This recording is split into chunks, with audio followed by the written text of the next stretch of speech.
you're going to want to copy and paste this, or just copy it for now, and we'll paste it later on and I'll show you. But first, we're going to do a CNAME change. Basically, that's directing, it's going to change, like I said, change that domain name to our website name now. So you're going to want to go into Total DNS Control.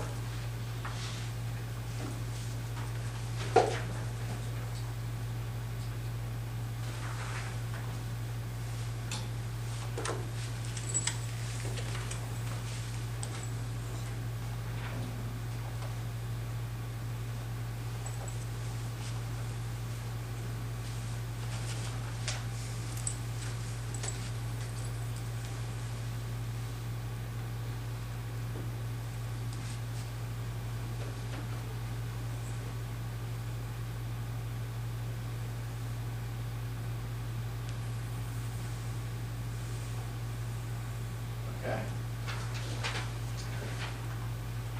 Once we're in here, we're going to want to change the CNAME record. Mine's already changed. I think it's down here at the bottom.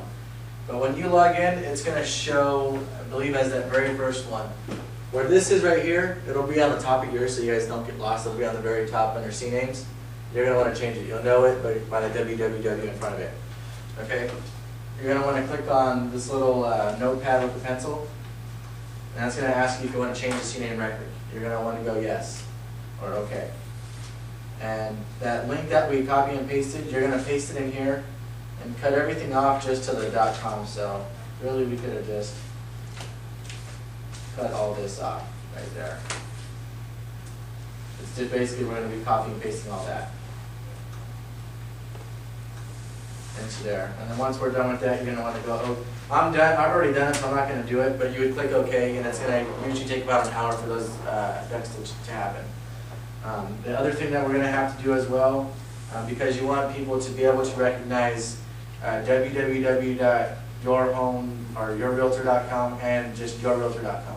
I'm sure both of us use, I'm sure none of us use www anymore, but some people still do, and you want them to still be directed to that same website. Some websites, if you try not putting the W's, it won't show up. So you want to be able to use both. So you're going to want to go back to your domains. The domain manager tool on GoDaddy.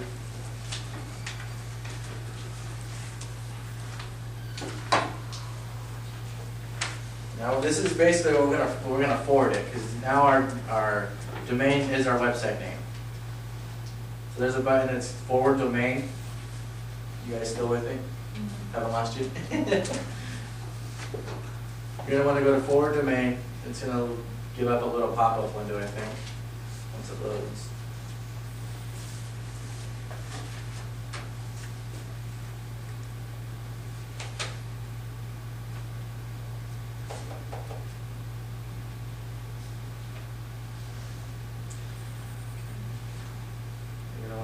It. Now, as you can see, it's forwarding vgroup homes. That's the domain name that you're purchasing. But like I said, some people will still put in the www.your domain name. So whatever your domain name is, you're still going to want to put that in there. As you can see, like vgroup homes, you want to put the www.vgrouphomes.com. So whatever your website is, you want to have both. So if you buy, GeorgeDiaz.com, you're going to want to put www.georgediaz.com as well, so that they can go. They're directed to both. They're not going to go to a blank page. And after that, advanced options. It's usually already defaulted to this, but you want to make sure that you're permanently forwarding the domain. You always want to make sure it's permanently forwarding. Never forward with masking.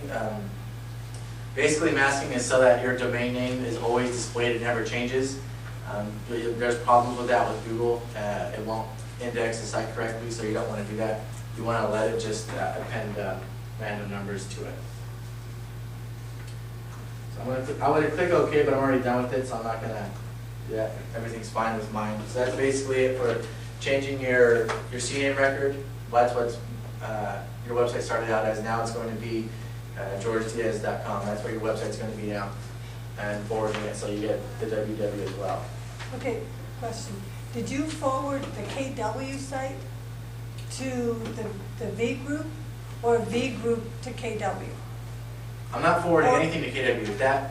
what we did with our, like if you're a KW agent, they already make the website for you. So they give you just a random number to your KW website.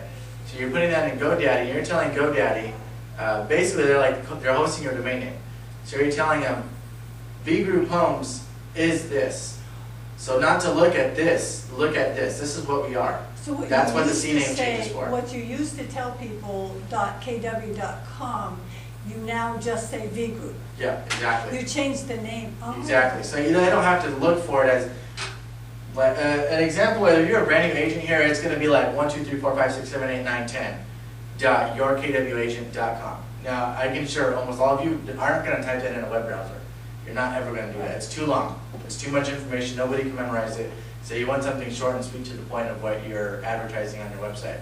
So if you're Whittier Homes, you just whittierhomes.com or Whittier Home Sales or Whittier. And it takes you to the KW site, not to something you built. No, you can custom build a KW site to what you need. In your case. In my case, yeah, it just goes directly to the KW site, but it doesn't show as that. It shows as V Group Homes. Like, I'll make a quick example. It's still going to show.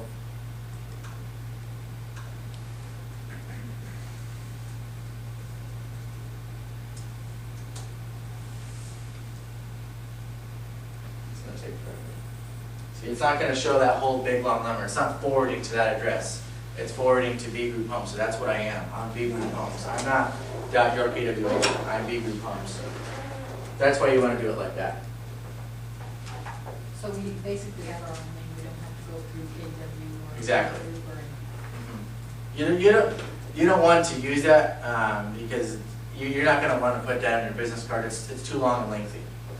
From what I've done with Google, the average reader on the internet is 10 seconds, and anything too wordy, they're not going to want to read or click on, or even type that in for that matter. Everything's too instant, and to type something out that long is going to take too much time, so they're probably going to disregard it. For KW agents, there's one more part to this, and I made the mistake of not following the directions before, but let's see, section 1.1. On the edit domain info, when you're in here, you're going to want to put your domain name that you purchased, just for KW records, so they know that you made the CNAME changes and you forwarded it correctly. So you're going to want to put that in there as well. And then after that, you'll save it. I already have it saved, so it's already there. But that's the last step of that. And then after you're all done, now you're georgediaz.com. That's what you are now. Okay, section B. This is just like the real basic stuff that you need for your website. I think a lot of it's already defaulted if you sign up as a KW agent. So let me just show you kind of what it looks like. 1.2, edit contact info. This is just like on your, I think it's About Us and Contact Us page. You just want to make sure and verify that all this information is correct. Most of it's going to be default when you sign up, so it's not a big deal. You won't have to change too much unless you have a different email that you want to use or a phone number or something like that. So it's pretty easy to do that. Photos page, I'm not real enthused about using photos of yourself. They say photos of yourself on your website, you will lose about 42% more business that way. That's what Google says. Having photos of yourself, you'll lose about 42% more business because people are coming to your website to look at what your content is, not what you look like. You know what I mean? So there's that. You have to distinguish between the two. So you're not going to want to put a bunch of pictures of yourself. I think I even kind of see it on here. I kind of wrote it, I think. Maybe not. I should have marked it down, but you're not going to want to put photos of yourself. If you put photos of anything, it's basically the photo right here. I would just leave it as a logo. That Keller Williams name brand has more power than what your face or what your name is. So I would just leave it as a